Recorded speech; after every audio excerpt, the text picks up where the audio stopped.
Assalamualaikum warahmatullahi wabarakatuh. Goes sepeda jangan kenceng-kenceng. Tak sabar bertemu teman di Pakuan Regensi. Eh, penonton yang cantik dan ganteng. Kelas Bahasa Indonesia udah dimulai nih.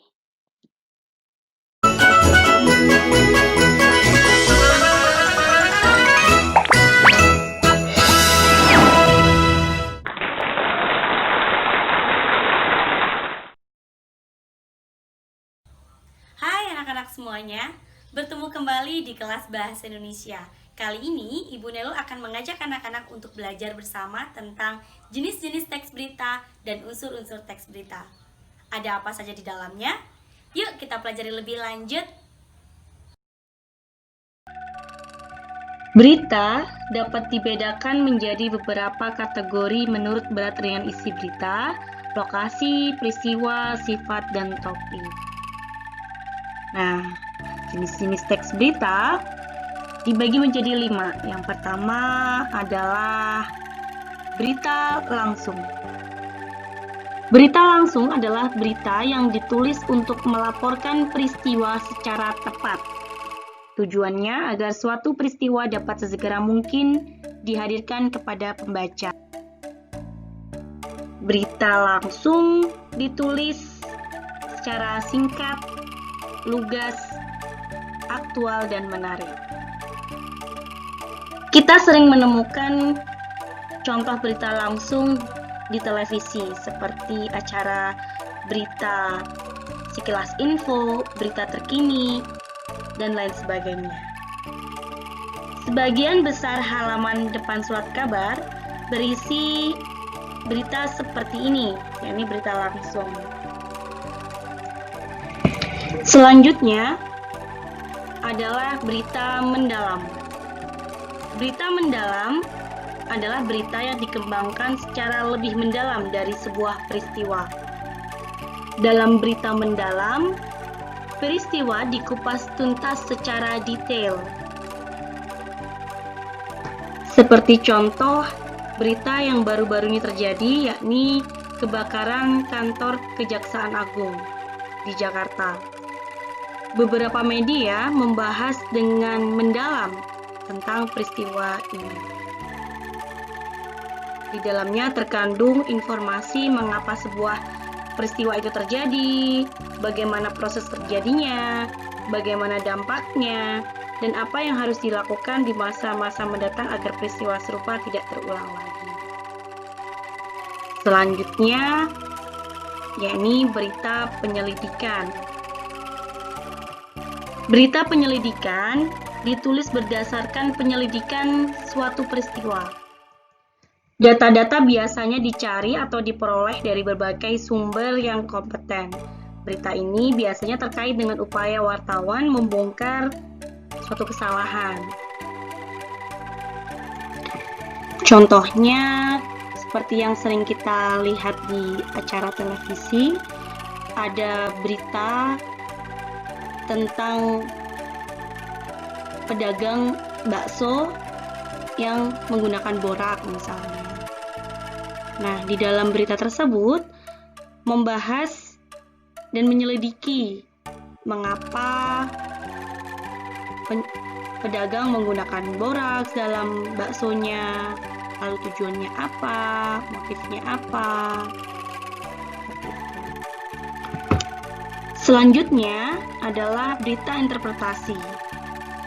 Nah, berita ini merupakan pengembangan dari berita langsung, namun dilengkapi dengan informasi-informasi pendukung seperti komentar-komentar pengamat, ahli, akademisi, atau praktisi.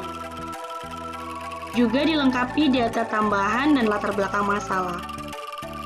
Misalnya, berita banjir. Nah, dalam berita banjir dilengkapi dengan komentar pakar tata ruang atau ahli planologi. Nah, itu contoh dari berita interpretasi.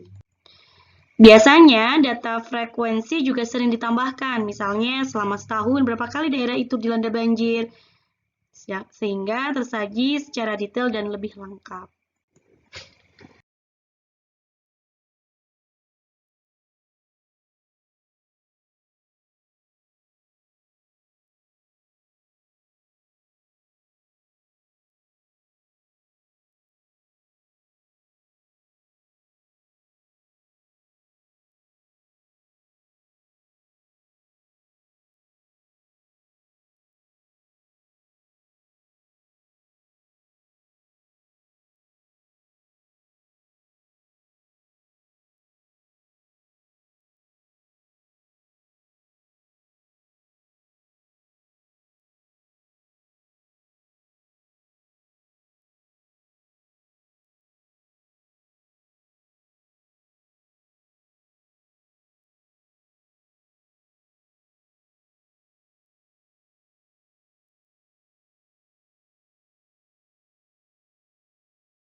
Selanjutnya adalah yang terakhir, yakni berita opini.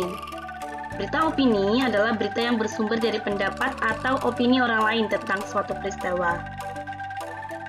Berita ini ditulis berdasarkan pendapat pakar dan oleh karena itulah disebut berita opini.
Dalam proses pembelajaran berita, kita harus memahami unsur-unsur dalam sebuah teks berita.